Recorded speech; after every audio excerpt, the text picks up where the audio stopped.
Hello everybody, my name's Todd Shearon, and I'm here today to talk about one single word.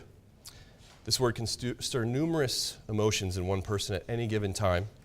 Love, fear, concern, resolution, irrationality, selfishness, pain, loss, and death. The word is suicide. How would you react if somebody you love came to you and said, "I want to kill myself"?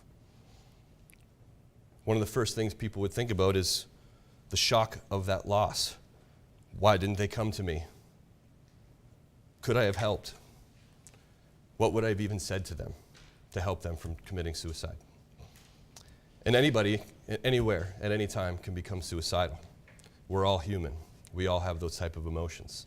We can fall into that hole very quickly with the simple turn of a flick of a switch. Loss due to suicide is too powerful. In reality, it's bigger than any of us are. Bigger than you, bigger than me, but we can help prevent it. Life is hard, and it's really easy to get down and feel like you're ready to give up. But as humans, we're made strong enough to overcome obstacles, even as difficult as this. So we must fight against ourselves, and most often with the help of other people, friends and family, of course. People who are suicidal often tell themselves, "The world would be a better place without me. Is there any purpose for me on this world? Would anybody miss me if I was gone?" I may feel alone, but you're never alone. If you have those feelings going on, it can feel like a bottomless pit and that you're underwater and there's no way that you can swim to the surface. When people struggle in their own minds, it's like being on an island. They're stranded, they're alone, and they ultimately start to look for an escape.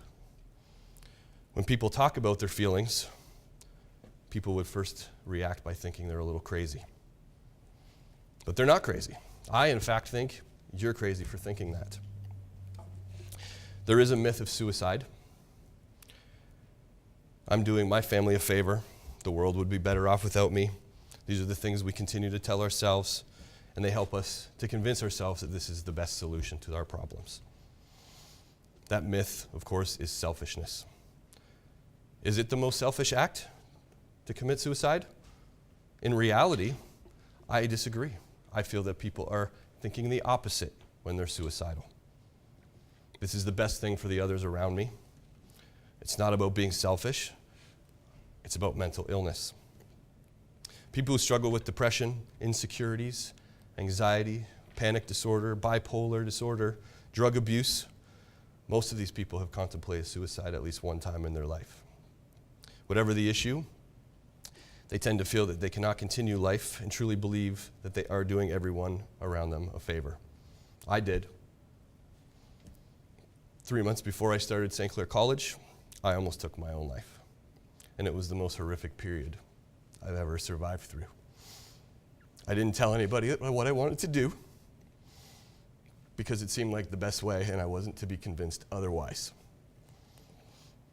I've learned that the biggest thing is communication because it saved my life. If it weren't for my friends who were around me at the time, I probably wouldn't be here today making this speech, fighting the tears again as I think about the things that occurred and how I found myself so deep in a hole. Over the last year and a half, I've seen suicide from the other side of the spectrum.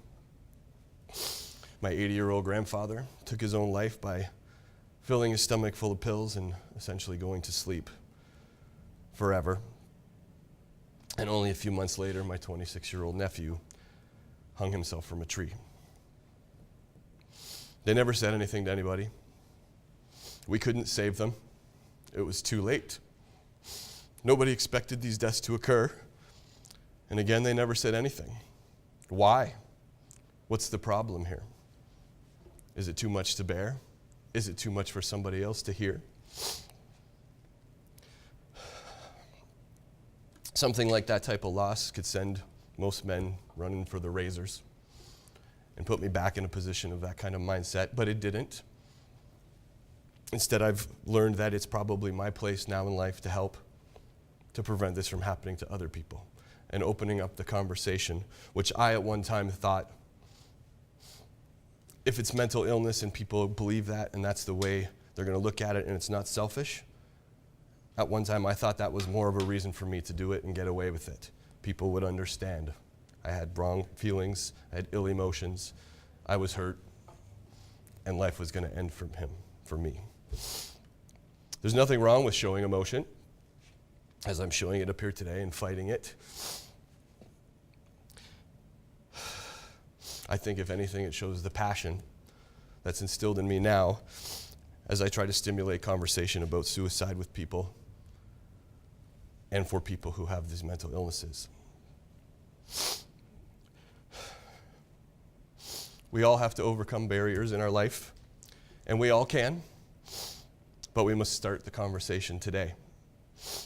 Join the conversation if you're not already a part of it. Don't be afraid to talk to somebody, and definitely don't be afraid to listen. If anybody ever comes to you looking for help, pay attention. Don't discard what's going on.